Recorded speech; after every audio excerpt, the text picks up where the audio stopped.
আসসালামু আলাইকুম। Zain cooking and ব্লগের আজকের পর্বটিতে সবার জন্য আমন্ত্রণ রইল। আজকে ইলিশ মাছ ভাজা করব, তবে একটু অন্যরকমভাবে বিভিন্ন মশলা পাবে। তো আমার রেসিপিগুলো ভালো লাগলে চ্যানেলটাকে সাবস্ক্রাইব করে দেবেন। এখানে আমি একটা ছোট ইলিশ মাছ নিয়ে নিয়েছি এবং কেটে ধুয়ে পরিষ্কার করে নিয়েছি। পেটের অংশটা কেটে পেটের ভিতর থেকে যেসব ময়লা ছিল, ডিম ছিল বের করে নিয়েছি আর মাথার দিকটা এভাবে কেটে দিয়েছি। এখন দুই পিঠে আমি এভাবে করে ছুঁড়ে দিয়ে হালকা চিড়ে দেব। এটা কাটা পর্যন্ত চিড়ে দিতে হবে, কিন্তু কাটাটা যেন কেটে না যায় সেদিকে খেয়াল রাখতে হবে। তো আমরা এখন কেটে রেখে দিলাম, এভাবে করে জাস্ট হালকা চিড়ে রেখে দিলাম। এখন একটা মশলা তৈরি করে নেব। এই জন্য কিছু ধনেপাতা নিয়েছি আমি। ধনেপাতাটা ব্লেন্ডার জারে নিয়ে 2 কোয়া রসুন দেব এবং 3টি কাঁচামরিচ দেব আর সামান্য লেবুর রস দিয়ে একটা পেস্ট তৈরি করে নেব। মিহি পেস্ট তৈরি করে নিলে সবচেয়ে ভালো হয়। তো এভাবে করে পেস্টটা তৈরি করে নেব। তো আমার রেসিপিগুলি ভালো লাগলে চ্যানেলটাকে সাবস্ক্রাইব করে বেল বাটনটাকে প্রেস করে দেবেন প্লিজ। তো এখন এই পেস্টের মধ্যে আমরা আরও কিছু মশলা যোগ করব। এখানে লবণ দিয়ে দিলাম 1 চা চামচ পরিমাণ, হলুদের গুঁড়ো আধা চা চামচ, আদা রসুন পেস্ট 1 চা চামচ। যেহেতু মাছটা ছোট তাই মশলাও কম লাগবে।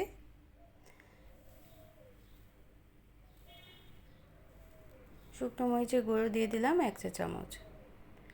ঝালটা একটু বেশি দেবো আর জিরে গুঁড়ো দিয়েছি আধা চা চামচ। এখন এই পেস্টটা ভালোভাবে মিশিয়ে নিতে হবে মশলার সাথে। তো এই পর্যায়ে আমি 1 চা চামচ বেসন দিয়ে দিচ্ছি। বেসনে মাছটা ভাজার পরে বেশ মুচমুচে হবে।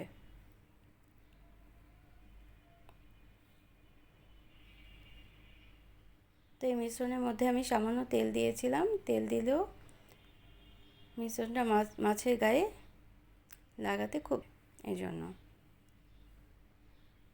তো এখন ভালোভাবে মিশিয়ে আমরা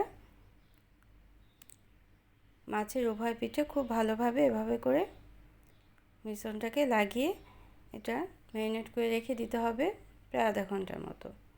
তার আগে এক টুকরো লেবুর রস আমি মাছের দুই অংশেই ভালোভাবে দিয়ে দিলাম। এখনই মিশ্রণটা লাগিয়ে রেখে দেবো, প্রায় আধা ঘন্টা ম্যারিনেট করে রেখে দেব। মাছের ভিতরের অংশে যে কাটা সেখানেও কিছু মশলা আমি এভাবে করে দিয়ে দেব। এটাও ভাজার পরে খেতে সুস্বাদু হবে। এজন্য একটা লাইক দিয়ে দেবেন, প্রয়োজনে কমেন্ট করবেন আর শেয়ার করতে পারেন ফ্রেন্ডস অ্যান্ড ফ্যামিলির সাথে।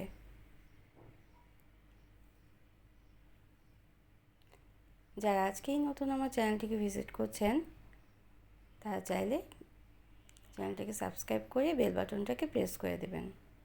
আমার চ্যানেলে বিভিন্ন প্লেলিস্ট করা আছে, সেই অনুযায়ী ভিডিওগুলো দেখে নিতে পারবেন। তো আমরা এখন ভাজতে চলে যাব। প্যানে আমি পর্যাপ্ত পরিমাণে তেল দিয়ে প্রায় 1 ঘন্টার মতো বা আধা ঘন্টার মতো ম্যারিনেট করে রাখলেই হবে। তো প্যানে আমি পর্যাপ্ত পরিমাণে সরষের তেল দিয়ে দিচ্ছি। তেলটা খুব ভালোভাবে গরম করে নিতে হবে। এখন এক পিঠ ভাজার জন্য 3 মিনিট সময় দিতে হবে, তারপর অপর পিঠ উল্টে দিতে হবে।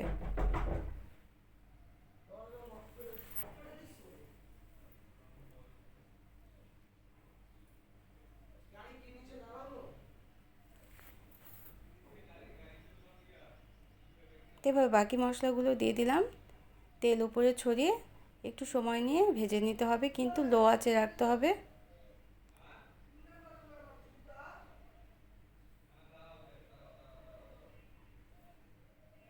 চুলাটা লো আঁচে রেখে এভাবে করে ভেজে নিতে হবে।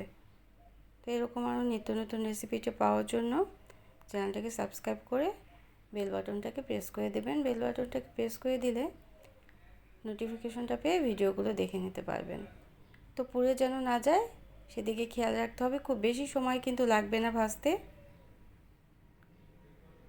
7-8 মিনিট সময় নিয়ে ভেজে নামিয়ে নিলাম।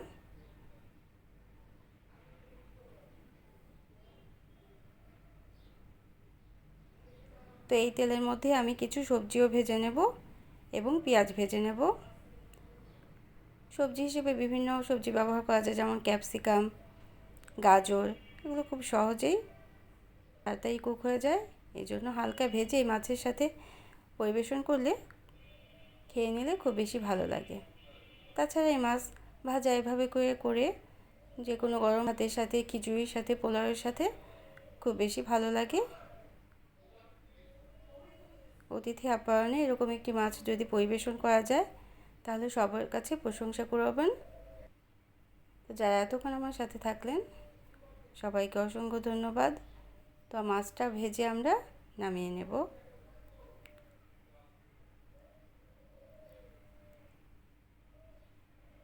তো সবজিগুলো আমরা ভেজে নিচ্ছি, হালকা 2-3 মিনিট তেলের মধ্যে নেড়ে চেড়ে নিলেই হবে,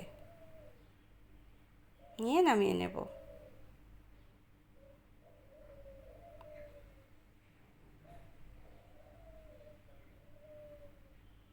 তো যারা এতক্ষণ সাথে থাকলেন সবাইকে অসংখ্য ধন্যবাদ। Thanks for watching. এরকম আরও নিত্য নতুন রেসিপি পাওয়ার জন্য চ্যানেলটাকে সাবস্ক্রাইব করে পাশে থাকতে পারেন। আসসালামু আলাইকুম।